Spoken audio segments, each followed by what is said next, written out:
Air India की एक flight runway से टकरा गई। दिल्ली से बेंगलुरु जा रही इस फ्लाइट में स्क्रैच आए हैं क्योंकि बेंगलुरु के केम्पेगौड़ा इंटरनेशनल एयरपोर्ट पर लैंडिंग के दौरान फ्लाइट का पिछला हिस्सा रनवे से टच हो गया। अभी सभी यात्री सुरक्षित बताए जा रहे हैं, लेकिन आखिर ये घटना कैसे हुई है, विमान रनवे से कैसे टकरा गया, फ्लाइट में आखिर क्या हुआ था, अभी वहाँ के हालात क्या हैं, हम आपको सब कुछ बताएंगे इस वीडियो में। एयर इंडिया की फ्लाइट नंबर AI2651 गुरुवार को दिल्ली से बेंगलुरु के लिए रवाना हुई थी। सब कुछ सामान्य चल रहा था, लेकिन जैसे ही फ्लाइट बेंगलुरु एयरपोर्ट पर लैंडिंग के लिए नीचे आने लगी, तभी अचानक विमान तेज वेग टर्बुलेंस की चपेट में आ गई।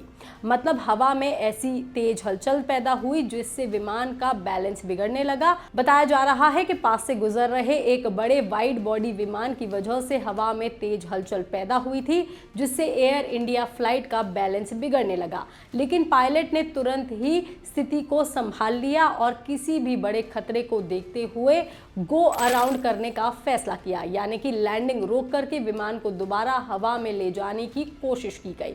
लेकिन इसी दौरान विमान का पिछला हिस्सा रनवे से टकरा गया। हालांकि पायलट की सूझबूझ दिखाते हुए फ्लाइट को पूरी तरह से कंट्रोल में रखा और कुछ ही देर बाद सुरक्षित तरीके से लैंडिंग भी करवा ली गई। दैनिक भास्कर की एक रिपोर्ट के मुताबिक घटना के तुरंत बाद विमान को जांच के लिए ग्राउंड कर दिया गया है। एयर इंडिया और एयरपोर्ट अधिकारियों ने मामले की जांच भी शुरू कर दी है। वहीं DGCA को भी इस घटना की जानकारी दे दी गई है। इस घटना का असर एयर इंडिया की वापसी फ्लाइट पर भी पड़ा है। बेंगलुरु से दिल्ली जाने वाली फ्लाइट AI2652 को फिलहाल के लिए रद्द कर दिया गया है। एयरलाइन का कहना है कि प्रभावित यात्रियों के लिए वैकल्पिक व्यवस्था की जा रही है और एयरपोर्ट पर ग्राउंड स्टाफ लगातार यात्रियों की मदद में जुटा हुआ है और उनकी मदद भी की जा रही है।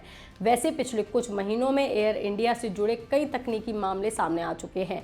9 अप्रैल 2026 को मुंबई से बेंगलोर जा रही फ्लाइट का एक इंजन हवा में बंद हो गया था, जिसके बाद विमान को वापस मुंबई लौटना पड़ा था। वहीं मार्च महीने में भी दिल्ली से वैंकूवर जा रही फ्लाइट को उड़ान के करीब 7 घंटे बाद वापस दिल्ली लौटना पड़ा था। इसके अलावा दिल्ली से लंदन जा रही फ्लाइट भी तकनीकी खराबी के चलते 7 घंटे हवा में रहने के बाद वापस लौट आई थी। इतना ही नहीं, फरवरी महीने में DGCA ने एयर इंडिया पर करीब 1 करोड़ रुपए का जुर्माना भी लगाया था। आरोप था कि एयरलाइन ने एक विमान को बिना एयरवर्दीनेस सर्टिफिकेट के 8 बार उड़ा लिया था। ये सर्टिफिकेट बेहद ज़रूरी होता है।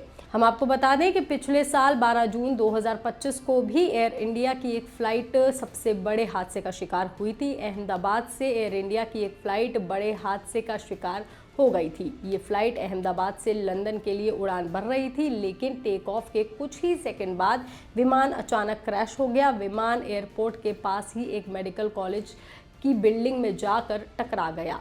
इस हादसे में 240 से ज़्यादा लोगों की मौतें हो गई थी, जबकि ज़मीन पर मौजूद कई लोग भी इसकी चपेट में आ गए थे। फिलहाल ताज़ा मामला जो हुआ है उसकी जांच जारी है और अब सभी की नज़रें DGCA की रिपोर्ट पर टिकी हुई हैं। इस खबर पर, इस जानकारी पर आपका क्या कहना है, आप हमें कमेंट करके ज़रूर बताएं। बाकी तमाम खबरों के लिए आप देखते रहिए लोकमत हिंदी।